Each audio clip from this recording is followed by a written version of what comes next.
সবাইকে বলি শান্ত থাকেন, কখনোই আইন হাতে তুলবেন না প্লিজ।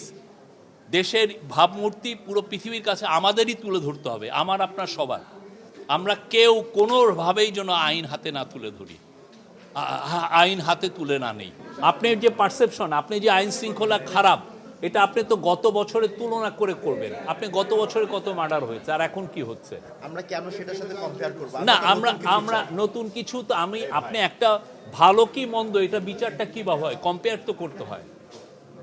আমরা এখন ভালো আছি না খারাপ আছি এটা তো আপনি কম্পেয়ার করবেন।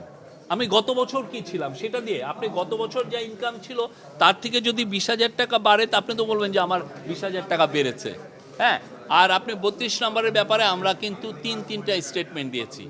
এ বিষয়ে প্রফেসর ইউনূস জানিয়েছেন, সবাইকে শান্ত হওয়ার কথা বলেছেন, এবং আপনি দেখেছেন যে আমরা মনে করি যে অলরেডি জনগণ শান্ত হয়েছেন এবং আমরা এই বিষয়ে কাজ করছি। সংস্কার যে প্রতিবেদনগুলো দেওয়া হচ্ছে এটা সারসংক্ষেপ প্রকাশ করার কথা, এটা কবে নাগাদ হচ্ছে? এটা আমরা জানেন গত 2 দিন কিছু উদ্ভূত পরিস্থিতি হয়েছে। আমাদের তো আগে প্রফেসর আসিফ নজরুল স্যার জানিয়েছিলেন যে আজকে এটা হওয়ার কথা। আমরা চেষ্টা করছি আজকে এটা দেওয়ার, যদি না হয় 1-2 দিনের মধ্যে হবে। গতকাল স্যার আপনার প্রধানমন্ত্রী বাসভবনের ওখানে প্রাইমারি কিছু লোক গিয়েছিল, 6,531 জন সুপারিশপ্রাপ্ত এই সরকারের আমলে হয়েছে, তারা আবার এখন বঞ্চিত হচ্ছে। এই বিষয়ে আমার মনে হয় যে তাদের উচিত আমাদের